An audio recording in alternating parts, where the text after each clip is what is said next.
if you're watching this video, you want a BBL, you had a BBL, or you just want details because I look good. So keep watching. As you guys know, I had a BBL. I had 360 lipo and a fat transfer. 360 lipo is full abdomen, top, bottom, your sides, and your full back. And I had that, and I got a fat transfer to my butt and to my hips. So I'm gonna give you my experience. This video is not perfect because, you know, I'm not a vlogger. I'm just giving you the details as it comes. So I am 11 and a half weeks post-op. I'll be 12 weeks in about 4 days. And I'll be 3 months on the 25th. On pre-op day, I get to Miami. I had to be there 24 hours before surgery. I got there 10 in the morning, and my driver from the recovery house picked me up and take me to pre-op. So pre-op, I'm going to meet my driver who is a part of the recovery house, and he's gonna take me to my pre-op, and I'll let you guys know how that goes. So pre-op is just basically, you know, you and the doctor discussing how you want to look. Do you want to go for natural? Do you want to go big? Do you want hips? Do you want lats? And, you know, stuff like that. I told him I want it big. I ain't gonna lie. You don't want to tell the doctor you want to look natural because you're going to look natural. And why would you pay all that money to look natural when you could go to the gym and get that natural body for $20 a month? Don't do that. Tell the doctor, you know, tell him what you want. Show him a picture of how you want to look. And he should be able to accomplish that if you pick the right doctor. So I told my doctor I wanted to be big. Well, my doctor gave me this blood thinner called enoxaparin, and you inject it in yourself every 6 hours and then 6 hours before surgery on the sides of your stomach. It's a blood thinner because, you know, you're getting off the plane, your blood is clotting, and that can lead to risks during surgery. So I got these. That's pre-op day. You can't eat 12 hours before surgery. So I was starving, but you don't want to eat because, you know, you don't know how your body's going to react to the anesthesia, and you could possibly vomit it, and it can go into your lungs, and you can get a pneumonia, and you can die from that. On the day of surgery, you want to wake up. You want to take out your piercings. If you have any piercings, you want to wash with antibacterial soap, and you want to wear something loose. A dress is perfectly fine. You don't want to wear anything tight. Leggings, sweatpants. Sweatpants is okay. Leggings, no. You don't want to wear anything that's tight or that you have to, like, try to get into. Now, let's get to surgery day, the big day. I woke up, I was very excited. I was stretching because my doctor said that when you stretch, you give the skin room for more fat to be injected. So I woke up stretching, took my shower, antibacterial soap. I sat and waited for the driver from the recovery house to take me to surgery. I get to surgery, you know, they run some tests. I think it was a drug test and a pregnancy test. And they run tests to see if you're good to go. Then they inject you with IV. The IV hurt it. They inject you with IV, and then you see the doctor. The doctor marks you up. You know, he marks where he's going to do the lipo, where he's going to implant the fat. You can tell the doctor you don't want fat here, or you want fat here, or you want projection, you want hips, you want this, you want that. After he marked you up, you can say that. And then he take his pictures, and then you go into the surgery room. They inject you with anesthesia. You're asleep. You wake up. You're in pain. You will be in pain. You're still going to be drowsy from anesthesia, but you're going to be in pain. I wake up, doctor's right there. He tells me I did great during surgery. I guess I didn't probably bleed a lot. I don't know. But after waking up, the nurses tell me that, you know, the driver's going to be here in 30 minutes. So I'm just laying there, and I'm not moving because I'm sore. I get up. I'm in a wheelchair. I can't remember if I sat in the BBL pillow in a wheelchair or if I was on. I can't remember any of that. I was off the anesthesia. But I get in the car, And the recovery house, they have like a minivan, so you're like laying flat in the back, so everything's fine. Get to the recovery house, and the nurses are there greeting you and walking with you to your room like you're handicapped. And it's the sweetest thing, because you need that help. For people going to Miami or going anywhere to get surgery, I don't recommend an Airbnb unless you have an overnight nurse. Being with your friends is not a good idea, because they don't know signs of, you know, when things are going bad, or, you know, they don't know, they're probably not going to want to cater to you as much as you need them to cater to you. So you want to get a recovery house or get an overnight nurse. So get into my room, I lay down, and I'm in pain. I didn't reply to any of my texts. I didn't want to call nobody. I didn't want to talk at all. And your pain is like through the roof. The nurses is helping you do everything. They feed you soup to get, you know, your energy back up. They give you Tylenol until your prescriptions come. Now let me tell you, you lay on your stomach. If you had lipo, you lay on your stomach. You don't want to put any pressure on your thighs, your hips, because you don't want the fat cells dying and, you know, you wasting your money. So you're laying down, and when you get up, bitch, when you get up, your back is going to be on fire. They don't talk about the pain. I've been watching BBL videos and nobody talk about this back pain. So when I was getting up and feeling this back pain, I'm like, is this normal? I had to ask some of my other friends that had surgery, like, is this back pain normal?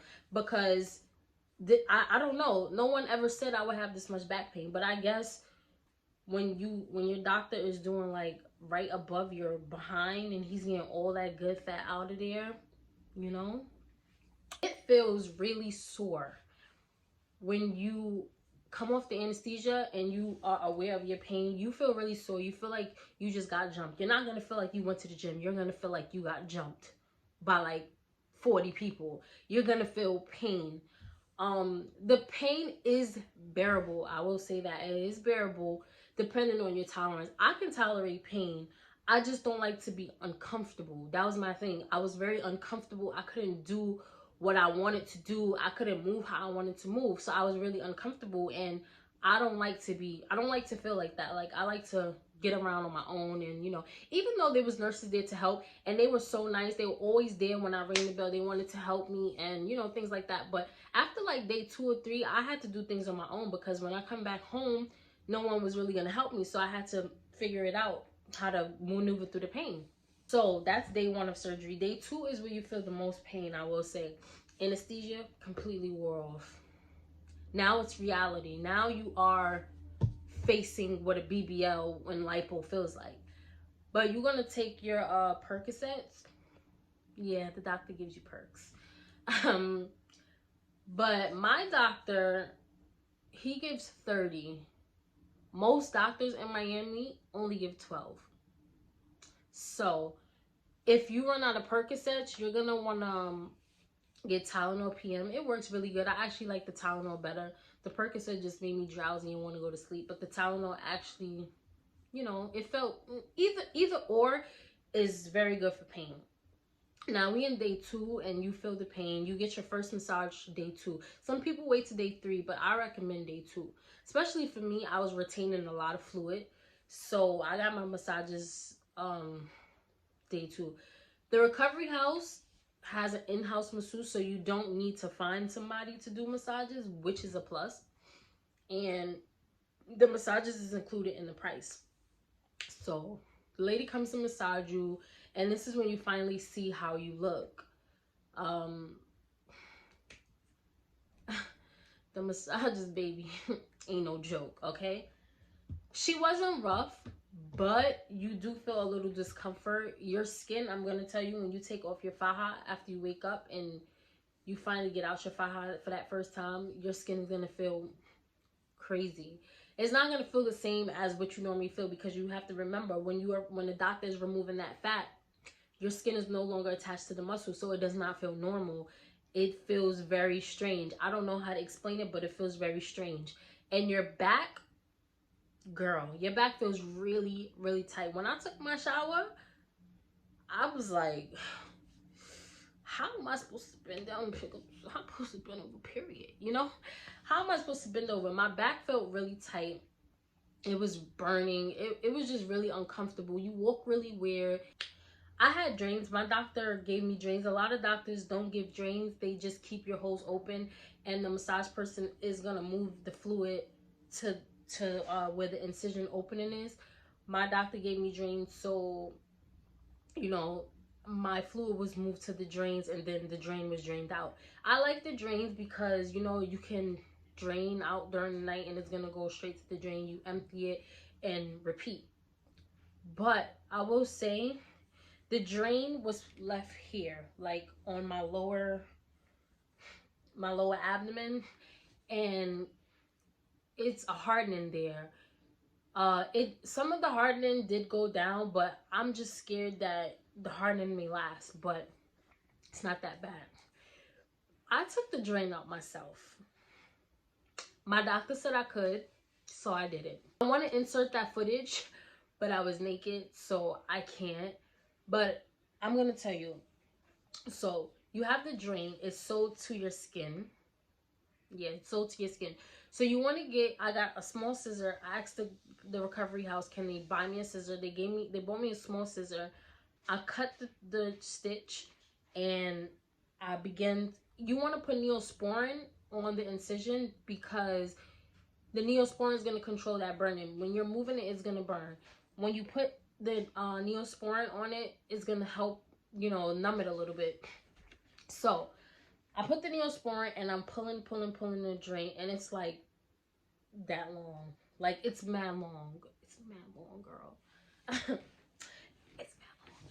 So once it was out, I cleaned it and I put a gauze on it, and that was that. Now, the massages I got here in New York were a disaster.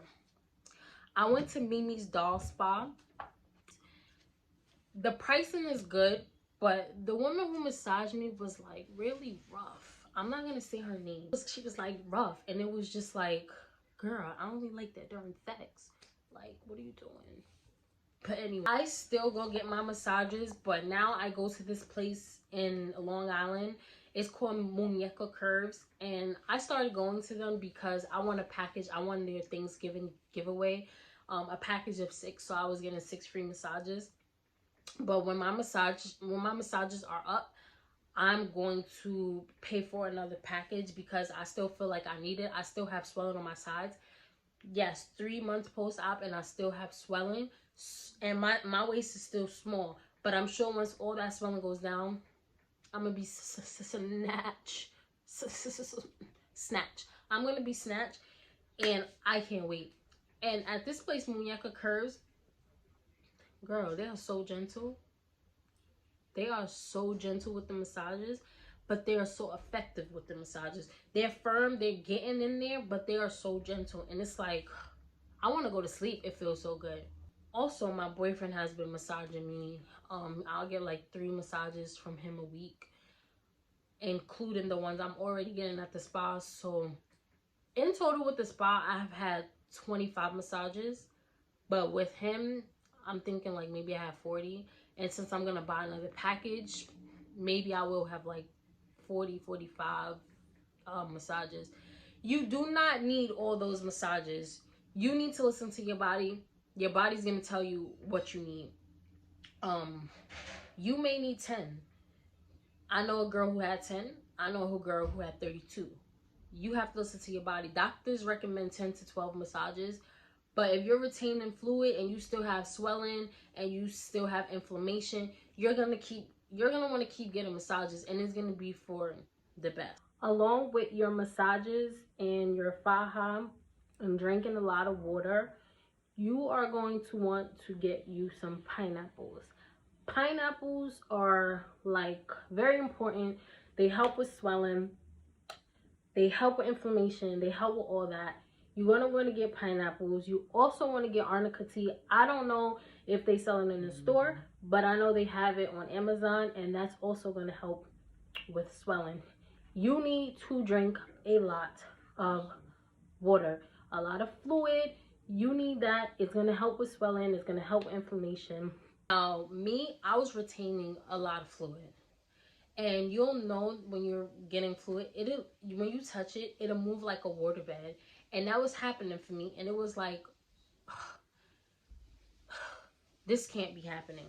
I was getting drained with a needle, and they would stick the needle into where, you know, you're retaining the fluid, and they will move the fluid to the drainage. And that hurts so bad. It's like you're on fire. Basically, you're on fire. And you can feel it, and they're not letting up because, you know, they want to get that fluid out. 5 times I had to get drained with a needle on different sides, but it happened 5 times. The last day I got drained with the needle, the owner of the spa massaged me, and when I was leaving, she said to me, make sure you eat good, eat your vegetables, and don't eat broccoli. And I was thinking to myself, since I've been on recovery, I've been eating broccoli. That was like the only vegetable I was eating because that's what I had before I went grocery shopping. And I'm like, maybe this is why I'm retaining all this fluid. But once I stopped eating the broccoli, I didn't have to get drained with the needle again. I think maybe that's why. So girls, stay away from broccoli when you're healing. So as I said, I was retaining a lot of fluid, and I was getting these things called seromas. And that's when you touch it and it has the waterbed effect. So it was a time where before I purchased my second massage package, I didn't get massages for like 2 weeks, a week and a half. And I was scared, like, oh my God, if I don't get my massages, I'm going to retain this fluid. You know, I need something. So I went on YouTube and I saw this girl.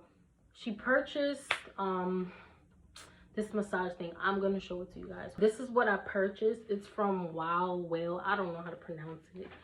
But it was like $29.99, $30 or $40, something like that, from Walmart. You can also get it off Amazon. I think it's cheaper at Walmart though.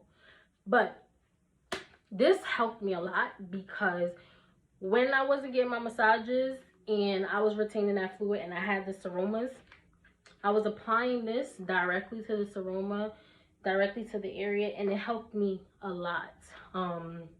It helped me so much. After I was using this and I boosted up my compression and I wasn't eating the broccoli, this helped me. So if you don't have a lot of money to get massages and you want to do at-home massages, you can use this. It has heat in it. It's like a heating massager. You're going to want to be careful though, because you're going to be very sore and it may hurt you a little bit. The vibration, it may hurt you a little bit. So you're going to want to be careful with that. Also, I have a heating pad. That back pain ain't no joke. So when you come out of your faja, you can stay out of your faja for like an hour, 2 hours, 3 hours. Don't go past 3 hours. They say 1 hour, but you want to do like 2-3 hours because your skin also needs time to breathe. I realized when I was staying out of it for like 2-3 hours, I wasn't swelling as much. But anyway, when you're out of your faja for that time, you should get a heating pad, because when you apply this to your back or your abs, it feels so good after. It feels good during, and it feels good after. It's gonna make you less sore, a little less swelling going down. You're gonna want to get this. It helped me a lot. I didn't buy this. I got this when I got into a car accident, and they gave it to me during physical therapy. They also gave me an infrared light. I have it. It's up in my closet. I'm not gonna get it. But they also gave me an infrared light,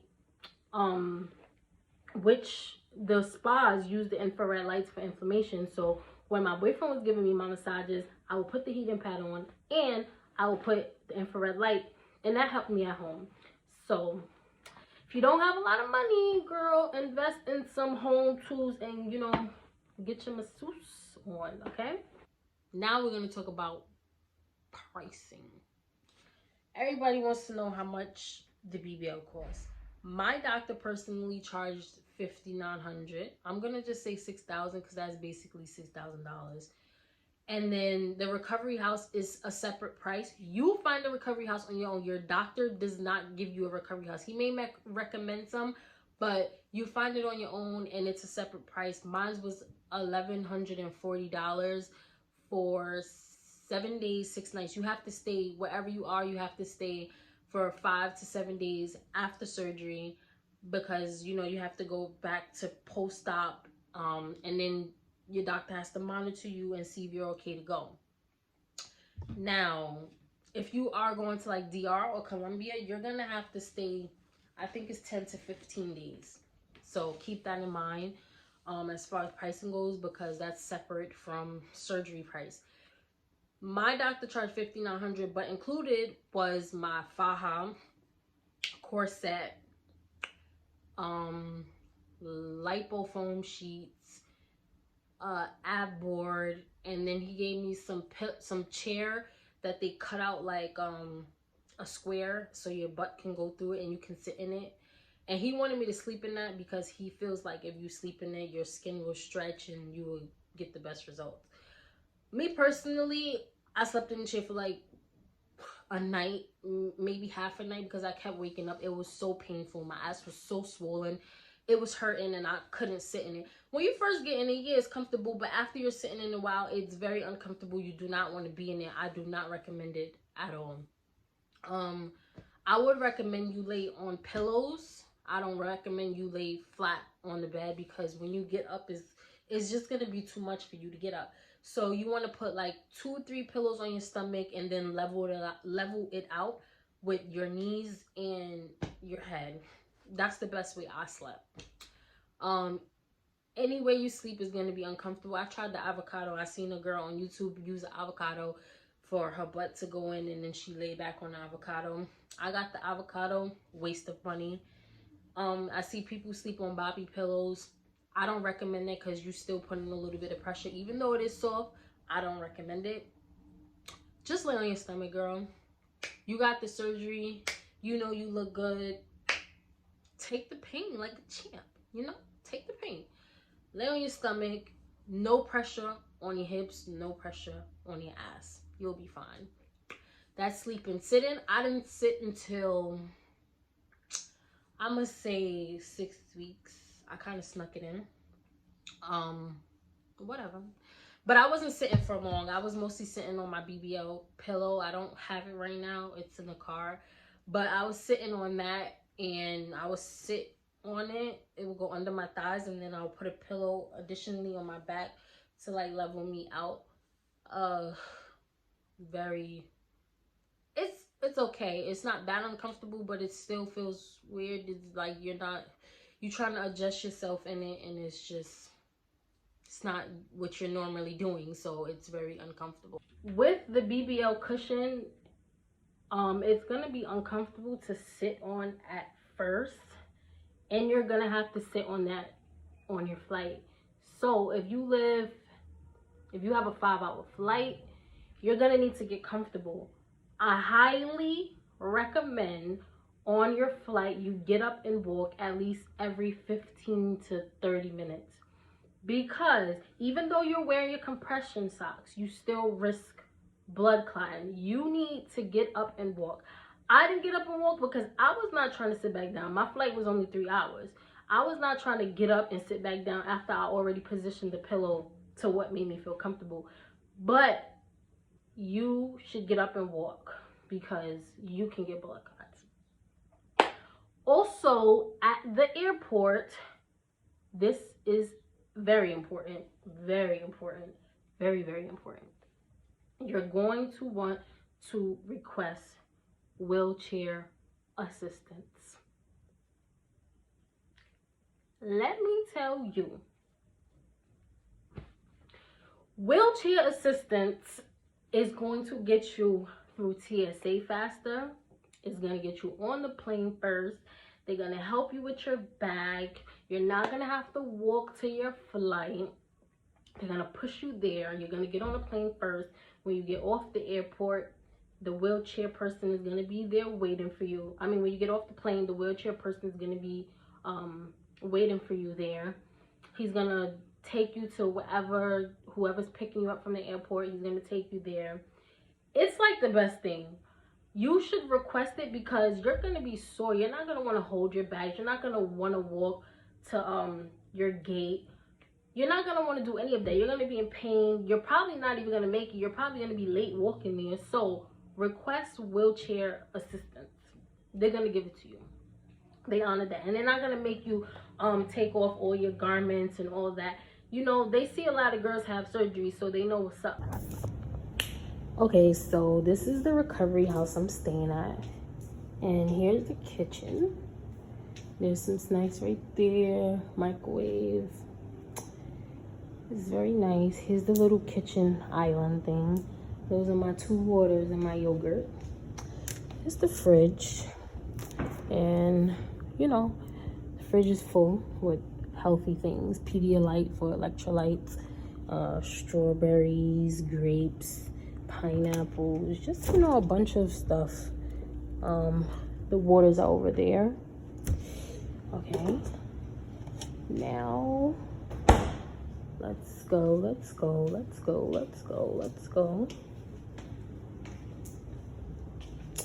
That's the backyard. I'm not gonna open it because the sound. This is a bedroom, but I'm not gonna open it either. Here is the first bathroom. All the bathrooms look the same. There are 3. So here's the first one. Okay. And then here is the lounging area. I don't really come over here because I just like to lay down. And here you just sit. But here's the lounge area. It's the TV. These houses in Miami are really big. So like having this is like a good idea. Here's a lipo chair. This one looks more comfortable than the one I have. But here's like the tummy tuck area where you could come sit, get a little massage in your chair, etc. And look, this is like, I guess you could call this like the living room. But this place is huge. It's clean. It's like everything. Here's the mirror that I can't stay out of because I love my new body. And here's the review area. Luxury care is what this recovery house is called. Now I'm gonna take you to the back where I stay. Closet with stuff. Closet, bedroom. This is the bedroom with bathroom. Another bedroom, bathroom. This is the bathroom that I use. This is my room. There's no one here. This is a shared room, but no one came, so I kind of got the room by myself, which is great. And here's my lipo chair, which kind of gives me a little pain. I'm gonna try to like make it more comfortable, but that's everything. The backyard.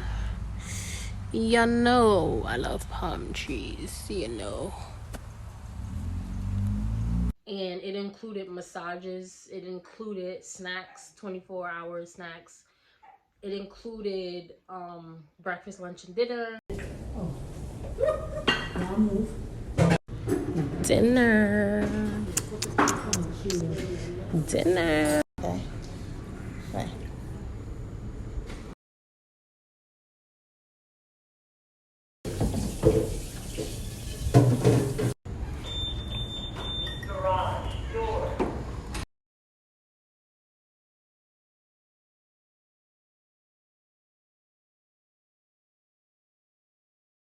Thank you.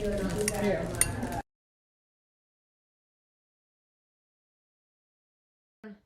It included washing of garments. It included pre-op transportation, post-op transportation, and transportation back to the airport.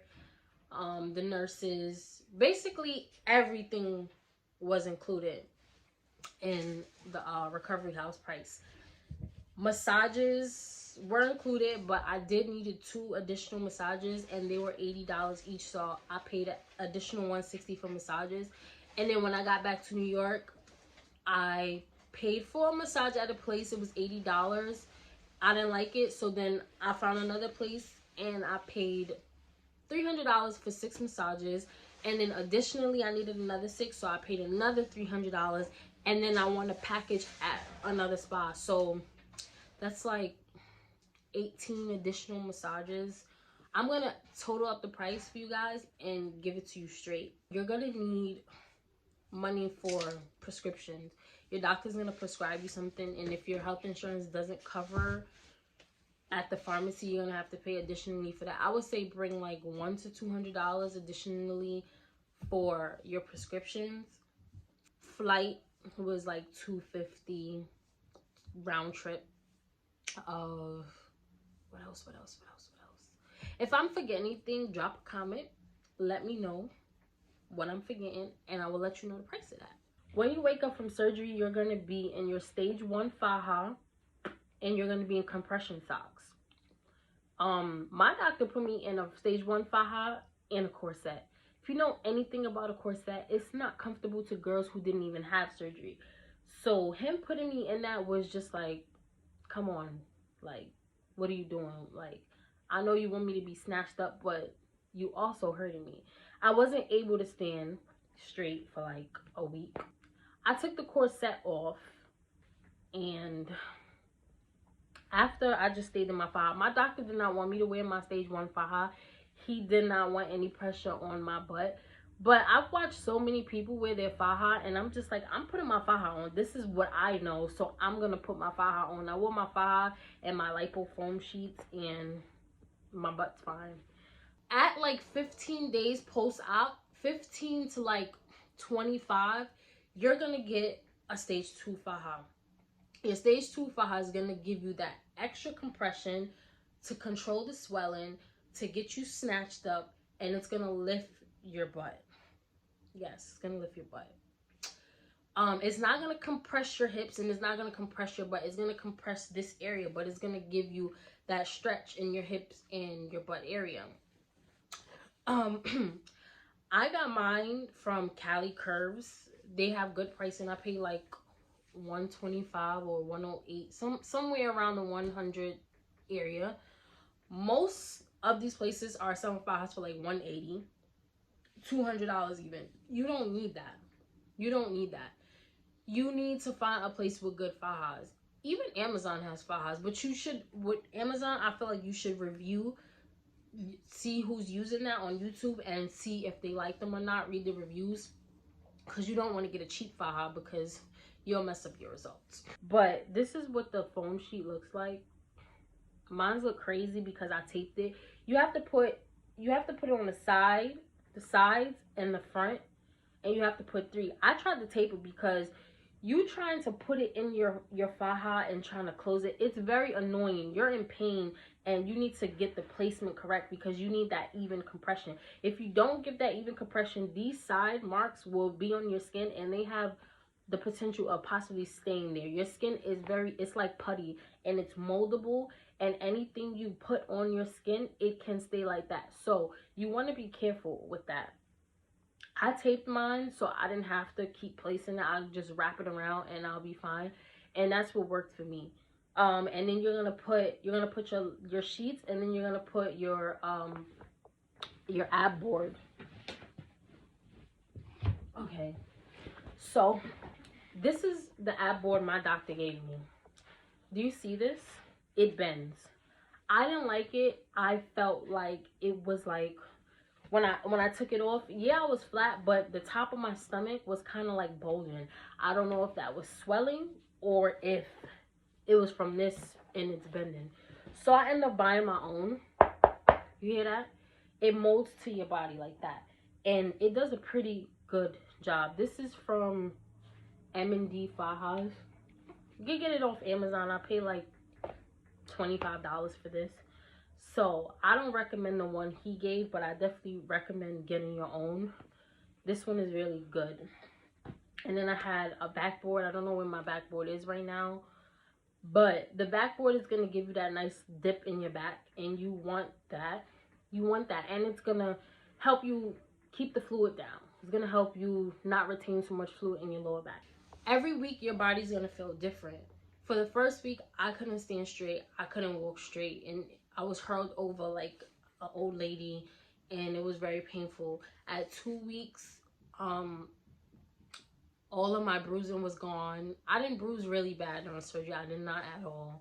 I was surprised. My IV had the worst bruising area. I had some bruising near my hips. My butt had a little bruising, but like my stomach, I don't know, there was no bruising there. So I'm like, did he do the lipo? I know he did it, but it's like I didn't bruise. Maybe that's what he meant when he said I did really good. As you know, a lot of your fat cells will not survive. You are looking to lose like 20 to like 40% of what the doctor put in. You are going to want to feed the fat. I know you guys heard of feeding the fat. You're going to want to feed the fat. I was eating avocados. I was eating like almonds. Sometimes I was eating ice cream. I was eating salmon. You know, fatty foods. I was eating pasta, carbs, potatoes. I was putting olive oil in it to feed the fat. And I will say, I don't know if this was just my body that retained a lot of the fat, or it's because what I was eating, because I was taking pictures of myself literally every day since the day of surgery, and I didn't lose that much fat. A lot of the swelling went down, but I didn't lose that much fat, and it's because I was feeding it. So you want to feed the fat for your best results. So I'm gonna answer some of the questions that you guys had for me before I got surgery. You guys wanted to know, was I scared? I was only scared right before, because you know there's risks to everything. I could have possibly lost my life. There are girls who have lost their life getting this surgery, and that was one of the things that was on my mind. And my doctor has had a death, but I liked his work. So sometimes I'm not gonna say to scare you, but sometimes the death is on the patient. Sometimes, you know, they don't follow the directions before surgery. They're not stop drinking two weeks to a month before surgery. They don't stop smoking. You know, they're not doing what they're supposed to do before surgery. So sometimes that may be the effect. A lot of times it is the doctor's fault. Aggressive surgery. I've heard of a doctor puncturing someone's lungs during surgery. Anything can happen. So that part I was scared of, but I was more excited than scared. I was like, I'm gonna look like a whole new person. I'm gonna look like how I've been thinking I look this whole time. I'm gonna look good, you know. I'm gonna be able to wear a dress, and I'm gonna have them curves, and I'm not gonna have to put an angle on my hip in pictures to look how I want to look. My doctor is gonna make me look how I want to look. So I was more excited than scared. Some of you guys wanted to know, why am I getting surgery? Well, I want to look how y'all think I look. Y'all think I look good. I want to look good knowing I look good, not knowing that, okay, this picture got a little OD hip angle, or I had to tell this person to take this picture this way. And you know, I want to look good. I want to look good in everything. I want to look good in bathing suits. I want to look good in jeans. How did I gain weight for surgery? Y'all ready for this nasty, disgusting foods I was eating? I maintained a 145 weight for like a couple years of my life, maybe since I was like 20. I'm 24, and I maintained the 145. So my goal was to get at least 10 to 15 extra pounds, because I wanted enough fat to look how I wanted to look. I gained 20 pounds. And when I went to the doctor for my labs for clearance, I'm like, I'm 160 what? 165? Like, that's crazy to me. But I gained a lot of weight in my arms. I wanted to get my arms lipoed, but it was an additional $700, and I'm like, I already paid all this money. My arms don't look that bad. But and you know, they're gonna be sore. I'm gonna need my arms to get around, to do things that I need to do, because everything else is disabled right now. But eventually I'll probably go get my arms, or I can just work them out. It's not that big of a deal. I gained weight in my arms. I gained weight in my thighs. My thighs got bigger, which I like because if my doctor's gonna give me hips and the ass, I need the thighs to match it. A lot of girls' thighs don't match. So I gained weight a lot here. My back, the rolls on my back, you could have thrown cinnamon and some vanilla cream on that. You got cinnamon rolls. The rolls on my back were just disgusting. I will say I felt like I looked disgusting, but it was all for a good cause. It was all for what I wanted. I was eating, I would go to Dunkin' Donuts, I would get oatmeal, and I would get milkshakes. Whatever milkshake you want is fine. I was eating butter pecan milkshake because that's my favorite ice cream. I was having milkshakes and oatmeal in the morning. And then I would wake up and I would have oatmeal again. I would either have cereal or make some type of breakfast, grits or whatever.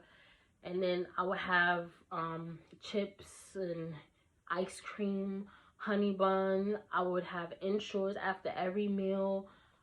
I wasn't taking a pediment to gain weight. I did all of this naturally, just eating potatoes, pasta, spaghetti. I was going out to eat. Give me the thing with the most calories on the menu. I was eating everything. I was eating probably 5 or 6 times a day. But I was eating because I was hungry. I was eating to gain weight, but I was really hungry. So I was eating just a lot. And I was putting on weight fast. So I sent my deposit in May. Yeah. No. I sent my deposit beginning of June. And surgery was mid-October. So from June to October, I gained 20 pounds. That's hard for a lot of people to do. But I was eating probably like 4,000 to 4,500 calories a day.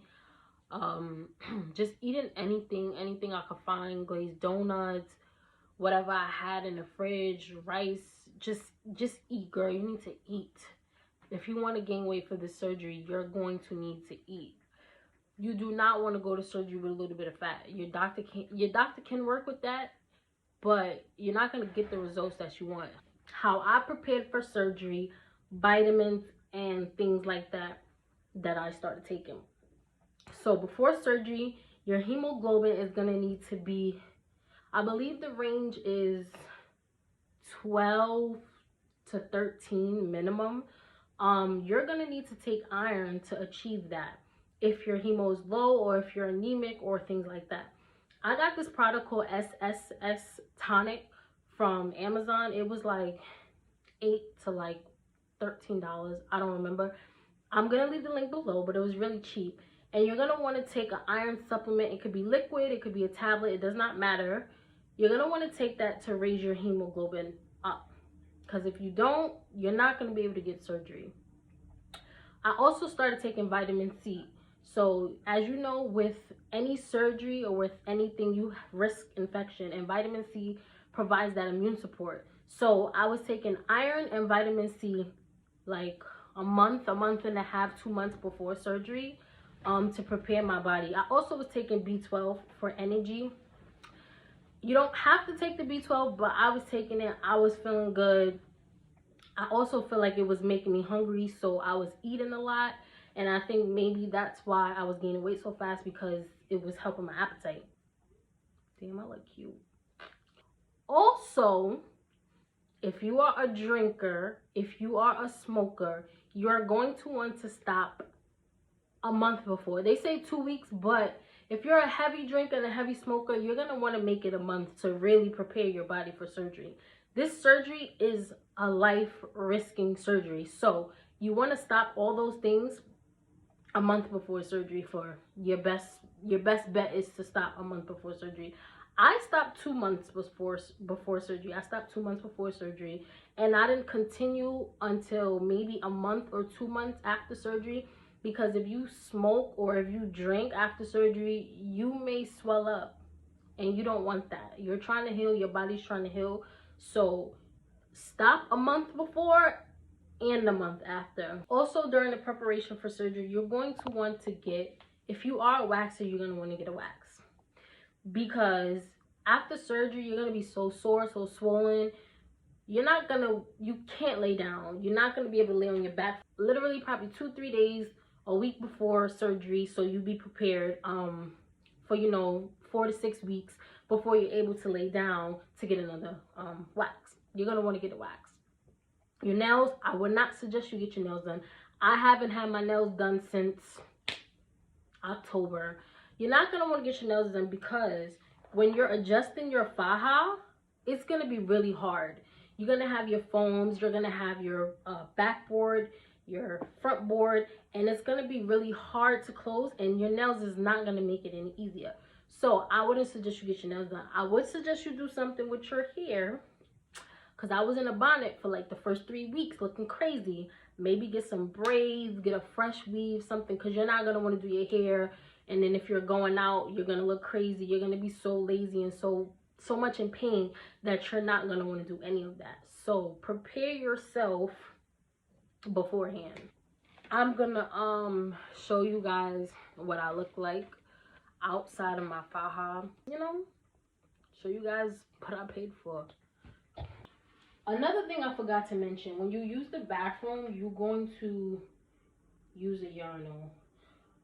They provide these at the recovery house. You may want to get it off Amazon. It's like $5, probably $10 on Amazon. But you use that, and the way you use it is the big part in the front and the small part to the back, and you put it up there and you pee through this. I'll make a wish, I am that, I am this, I am hotter than grits, I gotta dismiss. If that nigga ain't a trick, wasn't talking money, talking funny like he had a list. Let it go, I got throw like piece of rose, let it fall, only time we ever airborne. I like them niggas that be swiping like a slideshow. Gotta have that paper correct with no typo, so you could use your bread to pay for my lipo. That'll save me a bunch of money like Geico. I got these niggas starstruck, better leave your guard. So this is what I look like outside of my faja. I have 2 incisions here. I'm not going to show too much. I don't want to get flagged. These are my hips. I have 2 incisions under my boobs. I have incisions both sides of my arms. So this is what I look like from the front. Only time we ever involved. Throw it up, let it go. I got dough like piece of rose. Throw it up, let it